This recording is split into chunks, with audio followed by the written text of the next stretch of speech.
കേരളത്തിലെ ഇലക്ഷൻ കഴിഞ്ഞു. ഇപ്പോൾ തമിഴ്നാട്ടിലെ ഇലക്ഷൻ കഴിയുകയാണ്. പശ്ചിമബംഗാളിലെ ഇലക്ഷൻ്റെ ഒന്നാം ഘട്ടം കഴിഞ്ഞു. എല്ലാവരുടെയും ശ്രദ്ധ ഇപ്പോൾ മറ്റ് സംസ്ഥാനങ്ങളിലേക്ക് പോയതുകൊണ്ട് തന്നെ കേരളത്തിൽ ആര് ഭരിക്കുമെന്നുള്ളതിനെക്കുറിച്ച് കുറച്ച് ദിവസമായിട്ട് വലിയ ചർച്ചകളൊന്നും നടക്കുന്നില്ല. കേരളത്തിൽ തെരഞ്ഞെടുപ്പ് പ്രഖ്യാപിച്ച ഉടനെ, തെരഞ്ഞെടുപ്പ് പ്രവർത്തനം തുടങ്ങിയ ഉടനെ തന്നെ ഇടതുപക്ഷ ജനാധിപത്യ മുന്നണിക്ക് വലിയ ആത്മവിശ്വാസമുണ്ടായിരുന്നു. തുടർ ഭരണം തങ്ങൾക്ക് കിട്ടും, ഞങ്ങൾക്കല്ലാതെ മറ്റാർക്ക് ഭരിക്കാനാണ് എന്നുള്ളൊരു ചോദ്യമാണ് അവർ ഉന്നയിച്ചിരുന്നത്. അതിന് അവരെ പ്രാപ്തരാക്കിയത്, അല്ലെങ്കിൽ അങ്ങനെ ഒരു ചിന്തിക്കാൻ LDFനെ പ്രേരിപ്പിച്ചത് പൊതുവെ LDFന്റെ സിറ്റിംഗ് MLAമാർ അവർ നല്ല രീതിയിൽ പ്രവർത്തനം കാഴ്ചവെച്ചിട്ടുണ്ട്. അതുകൊണ്ട് അവരോട് ജനങ്ങളൊരു മമത കാണിക്കും എന്ന് തന്നെയായിരുന്നു അവരുടെ പ്രതീക്ഷ. അതുകൊണ്ടാണ് കുറച്ച് സീറ്റുകളൊക്കെ പോയാലും തങ്ങൾക്ക് ഭരണം നിലനിർത്താൻ പറ്റും എന്ന് പ്രതീക്ഷിച്ചിരുന്നത്. UDF ആകട്ടെ തുടക്കം തൊട്ട് തന്നെ തങ്ങൾക്ക് 100 സീറ്റ് കിട്ടും എന്നൊരു അവകാശവാദമാണ് പ്രഖ്യാപിച്ചിരുന്നത്. ശരിക്കും എന്താണ് സംഭവിച്ചുകൊണ്ടിരുന്നത്? കേരളത്തിൽ ഒരു ഭരണവിരുദ്ധ വികാരം ഉണ്ടായിരുന്നുവോ, അതോ ഭരണ അനുകൂലമായ വികാരമാണോ ഉണ്ടായിരുന്നത്? കോൺഗ്രസ്സുകാർ മുഖ്യമന്ത്രിയെ തേടിപ്പോയ സമയത്ത്, അല്ലെങ്കിൽ ആര് മുഖ്യമന്ത്രിയാവണം എന്ന ചർച്ച വന്ന സമയത്ത് പലരും പറഞ്ഞിരുന്നു 2021 ഇതേ രീതിയിൽ തന്നെയായിരുന്നു കോൺഗ്രസ്സുകാർ. രമേശ് ചെന്നിത്തല മുഖ്യമന്ത്രിയാവണോ, അതോ ഉമ്മൻചാണ്ടി മുഖ്യമന്ത്രിയാവണോ, അതോ ഉമ്മൻചാണ്ടിയും രമേശ് ചെന്നിത്തലയും ടേം പ്രകാരം മുഖ്യമന്ത്രി പദം കൈമാറണോ തുടങ്ങിയ ചർച്ചകളൊക്കെ അന്നും നടന്നിരുന്നു. പക്ഷേ അവർക്ക് അധികാരം തിരിച്ചു കിട്ടിയില്ല. അന്നവർ പ്രതീക്ഷിച്ചത് കേരളത്തിൽ സ്വാഭാവികമായും ഒരു മുന്നണി വരുന്നു, അടുത്ത തെരഞ്ഞെടുപ്പിൽ ആ മുന്നണി പ്രതിപക്ഷത്തേക്ക് പോകുന്നു, പ്രതിപക്ഷം അധികാരത്തിൽ വരുന്നു. ഇതായിരുന്നു കേരളത്തിലെ ഒരു പൊളിറ്റിക്സ്. അതിന് മാറ്റം വന്നത് 2021 തെരഞ്ഞെടുപ്പിലാണ്. 2016 അധികാരത്തിൽ വന്ന പിണറായി വിജയൻ 2021 അധികാരത്തിൽ തുടരുകയായിരുന്നു. പക്ഷെ ഇപ്പോൾ കാര്യങ്ങളൊക്കെ മാറി മറിഞ്ഞിരിക്കുന്നു. അതിൻ്റെ ഒരു പ്രധാനപ്പെട്ട കാരണം ഭരണവിരുദ്ധ വികാരം തന്നെയാണ്. അതിനെ ഭരണവിരുദ്ധ വികാരം എന്നതിനേക്കാൾ ഉപരി പിണറായി വിരുദ്ധ വികാരം എന്ന് പറയുന്നതായിരിക്കും ശരി. കാരണം LDF സർക്കാരിന് കുറേയൊക്കെ പല കാര്യങ്ങളും നേട്ടങ്ങൾ എടുത്തു പറയാനും കഴിയും. പക്ഷേ പിണറായി വിജയന്റെ അസഹിഷ്ണുതയും പിണറായി വിജയനോടെ സമീപനത്തിലും മടുപ്പുള്ള, അല്ലെങ്കിൽ അതിനോട് വിരോധമുള്ള, അതിനോട് എതിർപ്പുള്ള ആയിരക്കണക്കിന് ആളുകളുണ്ട്. അവർ ഇത്തവണ ഇടതുപക്ഷ ജനാധിപത്യ മുന്നണിക്ക് എതിരായിട്ട് തിരിച്ചു കുത്തും എന്നുള്ള ഒരു പൊതുവെ പ്രതീക്ഷയാണുള്ളത്. അതേപോലെ തന്നെ രണ്ടാമത്തെ ഘടകം മുസ്ലിം ന്യൂനപക്ഷത്തിന്റെ കേന്ദ്രീകരണമാണ്. 2016 21 തെരഞ്ഞെടുപ്പുകളിൽ മുസ്ലിം വിഭാഗത്തിലെ നല്ലൊരു വിഭാഗത്തെ തങ്ങളുടെ കൂടെ നിർത്താൻ LDFന് കഴിഞ്ഞിരുന്നു. പക്ഷെ ഇത്തവണ ഏതാണ്ട് എല്ലാ സംഘടിതമായ മുസ്ലിം വിഭാഗങ്ങളൊക്കെ തന്നെ, ചില സ്ഥലങ്ങളിൽ SDPI CPMന്റെ കൂടെ നിന്നിട്ടുണ്ടെങ്കിൽ പോലും പൊതുവെ എല്ലാ മുസ്ലിം സംഘടനകളും ഒരുമിച്ച് UDFന്റെ കൂടെ അണിനിരക്കുന്നതാണ് കണ്ടത്. കഴിഞ്ഞ തവണ 99 സീറ്റാണ് LDFന് ഉണ്ടായിരുന്നത്. അതായത് പെട്ടെന്ന് ആർക്കും തകർക്കാൻ പറ്റാത്തത്ര ഭൂരിപക്ഷം. കഴിഞ്ഞ തവണ ജയിച്ച സീറ്റുകൾ 28 സീറ്റുകളെങ്കിലും തോറ്റാൽ മാത്രമേ ഇടതുപക്ഷത്തിന് ഭയപ്പെടേണ്ടതുള്ളൂ. അപ്പൊ അവർ കരുതുന്നത് ചില സീറ്റുകളൊക്കെ തോൽക്കുമായിരിക്കാം, എന്നാൽ ചില സീറ്റുകൾ നമുക്ക് UDFൽ തിരിച്ചു പിടിക്കാം. അങ്ങനെ ഒരു 70-80 സീറ്റുകളോടുകൂടി അധികാരം തുടരാം എന്നായിരുന്നു ഇടതുപക്ഷത്തിലെ കണക്കൂട്ടൽ. പക്ഷെ ഈ കാര്യങ്ങളൊക്കെ തന്നെ നമുക്ക് ഓരോ ജില്ലകൾ തിരിച്ചു നോക്കുന്ന സമയത്ത് കാര്യങ്ങളൊക്കെ തന്നെ ഇടതുപക്ഷത്തിന്റെ ചിന്തയ്ക്ക്, അല്ലെങ്കിൽ ഇടതുപക്ഷത്തിന്റെ വിചാരത്തിന്, അല്ലെങ്കിൽ ഇടതുപക്ഷത്തിന്റെ കാൽക്കുലേഷൻ കണക്കൂട്ടലുകൾക്ക് വിരുദ്ധമായ രീതിയിലാണ് നടക്കുന്നത് എന്നാണ് നമുക്ക് കാണാൻ കഴിയുന്നത്. ഏതാണ്ട് ഇടതുപക്ഷത്തിന് ഏതാണ്ട് ഒരു 38-40 സീറ്റുകൾ വരെ, അല്ലെങ്കിൽ 35 മുതൽ 40 സീറ്റുകൾ വരെ നഷ്ടപ്പെടാനുള്ള സാധ്യതകളാണ് നമുക്ക് കാണാൻ കഴിയുന്നത്. കേരളത്തിന്റെ ഏറ്റവും വടക്കേ അറ്റത്ത് പോയാൽ അവിടെ ഒരു പക്ഷേ ഇടതുപക്ഷത്തിന് ഇത്തവണ സീറ്റുകൾ നഷ്ടപ്പെടാനുള്ള സാധ്യതയില്ല. ആകെ തൃക്കരിപ്പൂരിൽ മാത്രം നല്ല ഫൈറ്റ് നടക്കുന്നുണ്ട്. അവിടെ സന്ദീപ് വാര്യർ UDF സ്ഥാനാർത്ഥി, BJPയിൽ നിന്ന് ചേക്കേറിയ UDF സ്ഥാനാർത്ഥിയും അതുപോലെ തന്നെ CPM സ്ഥാനാർത്ഥിയും തമ്മിൽ മുസ്തഫയും തമ്മിൽ കടുത്ത മത്സരമാണ് നടക്കുന്നത്. പക്ഷേ അവിടെ ഇപ്പോഴും മേധാവിത്വം LDFന് തന്നെയാണ്. അതുകൊണ്ട് കാസർഗോഡ് ജില്ലയിലെ 3 സീറ്റുകൾ LDFന് നിലനിർത്താൻ കഴിയും എന്നുള്ള കാര്യത്തിൽ യാതൊരു സംശയവുമില്ല. അപ്പം വടക്കൻ കേരളത്തിൽ അങ്ങേയറ്റത്തെ ജില്ലയിൽ LDFന് സീറ്റ് കുറയാൻ പോകുന്നില്ല. പക്ഷേ കണ്ണൂർ ജില്ലയിലേക്ക് എത്തുമ്പോഴേക്ക് കാര്യങ്ങളൊക്കെ മാറി മറിയുന്നതാണ് നമുക്ക് കാണാൻ കഴിയുന്നത്. 2 സീറ്റാണ് കണ്ണൂർ ജില്ലയിൽ, ഇരിക്കൂറും പേരാവൂരുമാണ് UDFന് കൂടെയുള്ളത്. പക്ഷെ അതിൽ LDF കൈവശം വെച്ചിരിക്കുന്ന കണ്ണൂർ സീറ്റ് പോകുമെന്ന് ഏതാണ്ട് ഉറപ്പാണ്. ഒരുപക്ഷെ അഴീക്കോട് സീറ്റിൽ UDF മുസ്ലിം ലീഗ് സ്ഥാനാർത്ഥിയല്ല നിർത്തിയിരുന്നെങ്കിൽ അവർക്ക് എളുപ്പത്തിൽ അത് പിടിച്ചെടുക്കാമായിരുന്നു. എന്നാൽ പോലും അഴീക്കോട് സീറ്റ് UDF പിടിച്ചെടുക്കുമെന്നാണ് കരുതുന്നത്. അങ്ങനെ വരുന്ന സമയത്ത് 2 സീറ്റ് ചുരുങ്ങിയത് LDFന് കണ്ണൂർ ജില്ലയിൽ നഷ്ടപ്പെടും. പിന്നീട് വയനാടാണ്. വയനാട്ടിൽ 3 സീറ്റിൽ 2 സീറ്റും UDF ആണ് നേടിയത്.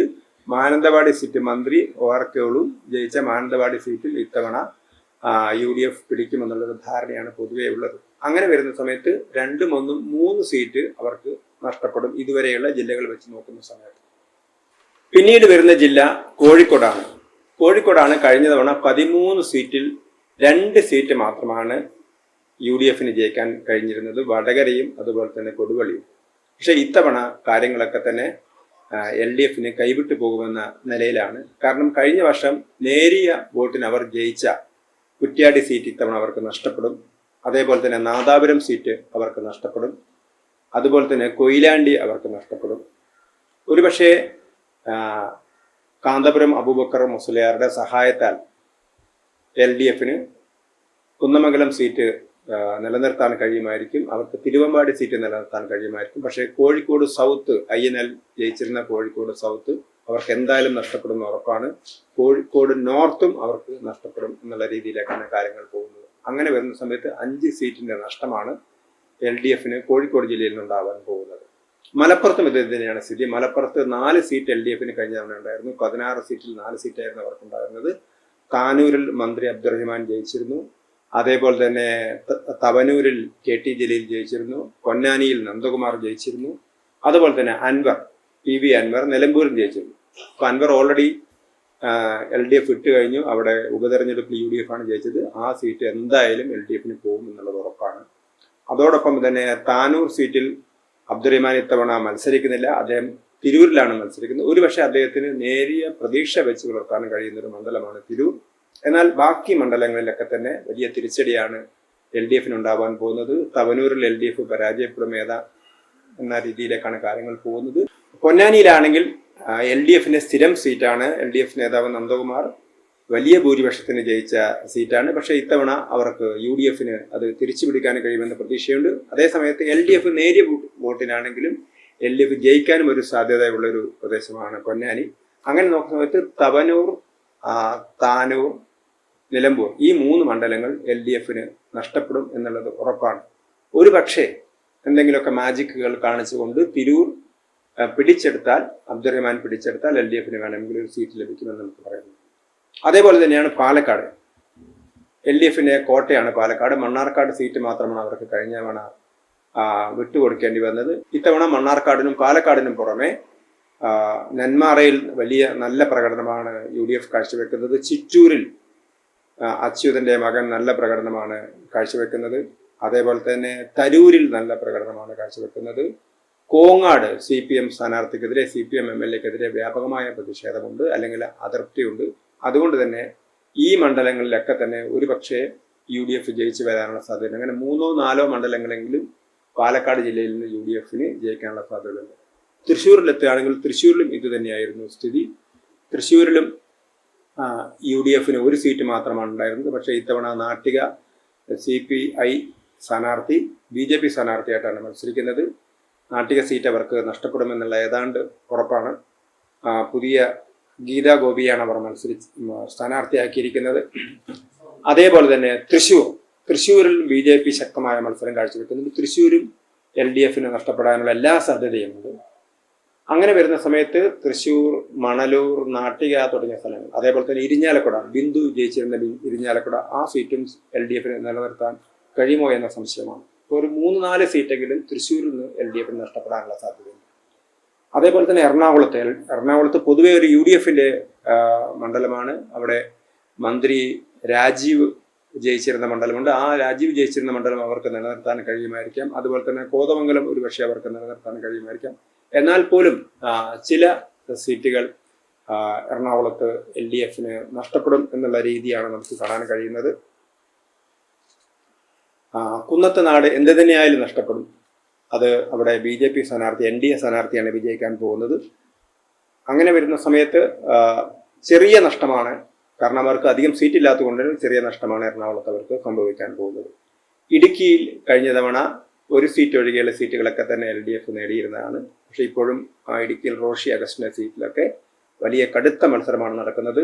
4-1 എന്ന രീതിയിൽ LDF ജയിച്ചിരുന്നത് അത് 3-2 അല്ലെങ്കിൽ 2-3 ഒക്കെ ആവാനുള്ള സാധ്യത. 1-2 സീറ്റുകൾ ഇടുക്കിയിൽ LDFന് നഷ്ടപ്പെടാനുള്ള സാധ്യതയാണുള്ളത്.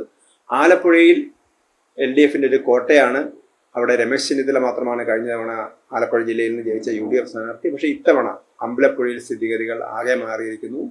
അവിടെ LDF നേതാവ് സുധാകരൻ, മുൻ മന്ത്രി സുധാകരൻ UDF സ്ഥാനാർത്ഥിയായിട്ടാണ് മത്സരിക്കുന്നത്. സ്വതന്ത്രനാണ്, അദ്ദേഹത്തെ UDF പിന്തുണയ്ക്കുന്നു. അദ്ദേഹം അമ്പലപ്പുഴയിലും ജയിക്കുമെന്ന് ഏതാണ്ട് ഉറപ്പാണ്. അതോടൊപ്പം തന്നെ കായംകുളത്തും ജയിക്കാനുള്ള സാധ്യത UDFനാണ് കൂടുതൽ സാധ്യതയുള്ളത്. അതേപോലെ തന്നെ പത്തനംതിട്ടയും കഴിഞ്ഞ തവണ 5-5 LDF ജയിച്ചിരുന്ന മണ്ഡലമാണ്. പക്ഷെ ആറന്മുളയിൽ കടുത്ത പോരാട്ടമാണ് വീണ ജോർജ് മന്ത്രി നേരിടുന്നത്. കോന്നി ഒഴികെയുള്ള മണ്ഡലങ്ങളിലൊക്കെ തന്നെ തങ്ങൾക്ക് ജയിക്കാൻ കഴിയുമെന്നാണ് UDF പ്രതീക്ഷിക്കുന്നത്. ഏതായാലും 1-2 സീറ്റുകൾ LDFന് പത്തനംതിട്ട ജില്ലയിൽ നഷ്ടപ്പെടുമെന്നുള്ളത് ഉറപ്പാണ്. കൊല്ലം ജില്ലയിലും വലിയ തിരിച്ചടിയാണ് LDF നേരിടുന്നത്. കരുനാഗപ്പള്ളി മണ്ഡലവും അതുപോലെ തന്നെ കുണ്ട്ര മണ്ഡലവും മാത്രമാണ് കഴിഞ്ഞ തവണ UDFനുണ്ടായിരുന്നത്. പക്ഷേ ഈ മണ്ഡലങ്ങൾക്ക് പുറമെ കൊല്ലം UDF നേടാനുള്ള എല്ലാ സാധ്യതയുമുണ്ട്. അതുപോലെ തന്നെ ചാത്തന്നൂർ നഷ്ടപ്പെടും എന്നുള്ളത് ഏതാണ്ട് ഉറപ്പാണ്. അവിടെ BJP ആണ് ജയിക്കാൻ പോകുന്നത്. ഇരവിപുരത്തും ചവറയിലും കടുത്ത മത്സരമാണ് നടക്കുന്നത്. അങ്ങനെ 2-3-4 സീറ്റുകൾ LDFന് നഷ്ടപ്പെടാനുള്ള സാധ്യതയാണ് കൊല്ലത്ത് നമുക്ക് കാണാൻ കഴിയുന്നത്. തിരുവനന്തപുരത്തേക്ക് വരികയാണെങ്കിൽ നേരത്തെയൊക്കെ LDFന്റെ MLAമാർ മികച്ച പ്രകടനം നടത്തിയ തിരുവനന്തപുരത്ത് 14-13 അവരാണ് ജയിച്ചിരുന്നത്. കോവളം മണ്ഡലം മാത്രമാണ് LDFന് നഷ്ടമായിരുന്നത്. പക്ഷേ ഇത്തവണ BJP 2-3 സീറ്റുകൾ എന്ത് തന്നെയായാലും പിടിച്ചെടുക്കുമെന്ന ഉറപ്പിലാണ്. അതോടൊപ്പം തന്നെ UDFും അങ്ങനെ വരുന്ന സമയത്ത് UDFും BJPയും പിടിക്കുന്ന സീറ്റുകൾ മുഴുവൻ ആരുടെ പക്കൽ നിന്നാണ് പോകുന്നത്? LDFന്റെ പക്കൽ നിന്നാണ് പോകുന്നത്. അപ്പം നേമം കഴക്കൂട്ടം ഏതാണ്ട് LDF തന്നെ തീരെ എഴുതി കഴിഞ്ഞതാണ്. അവർ തങ്ങൾക്ക് നഷ്ടപ്പെടുമെന്ന് ഉറപ്പിച്ചു കഴിഞ്ഞു. ഈ 2 സീറ്റും LDFന് നഷ്ടപ്പെടും. അതോടൊപ്പം തന്നെ UDF വളരെ ശക്തമായിട്ട് മുന്നേറ്റം നടത്തിയിരിക്കുന്ന വാമനപുരം മണ്ഡലം, അതേപോലെ തന്നെ വർക്കല, ശക്തൻ നാടാർ മത്സരിക്കുന്ന നെയ്യാറ്റിങ്കര, അതേപോലെ തന്നെ വലിയ മത്സരം നടക്കുന്ന ഒരു സ്ഥലമാണ് അരുവിക്കര. ഇങ്ങനെ നോക്കുന്ന സമയത്ത് 4-5 സീറ്റുകൾ. അതേപോലെ കാട്ടാക്കടയിലും UDF ജയിക്കാനാണ് സാധ്യത. അങ്ങനെ വരുന്ന സമയത്ത് നിലവിലുള്ള കോവളത്തിന് കൂടാതെ കാട്ടാക്കട, അരുവിക്കര, വാമനപുരം, വർക്കല, നെയ്യാറ്റിങ്കര സീറ്റുകൾ UDF പിടിച്ചെടുക്കാനുള്ള സാധ്യതയുണ്ട്. അതോടൊപ്പം തന്നെ 2 സീറ്റുകൾ നേമവും കഴക്കൂട്ടവും BJPയുടെ പക്കലേക്ക് പോകും. തിരുവനന്തപുരം മണ്ഡലത്തിലും BJPക്കും സാധ്യതയുണ്ട്, UDFനും സാധ്യതയുണ്ട്. അങ്ങനെ വരുന്ന സമയത്ത് തിരുവനന്തപുരത്ത് 6-7 സീറ്റുകൾ LDFന് നഷ്ടപ്പെടുന്നു. ഇങ്ങനെ ടോട്ടൽ കേരളത്തിലെ ആകെ സീറ്റുകൾ എടുക്കുന്ന സമയത്ത് 35 മുതൽ 40 സീറ്റുകൾ വരെ LDFന് നഷ്ടപ്പെടാനുള്ള സാധ്യതയാണ്. അതായത് 100 സീറ്റിന് 1 സീറ്റ് മാത്രം കുറവുണ്ടായിരുന്ന LDF 60 മുതൽ 65 സീറ്റുകൾ വരെ ഒതുങ്ങും എന്നുള്ളതാണ് നമുക്ക് ഏറ്റവും ഒടുവിൽ കിട്ടുന്ന സൂചന.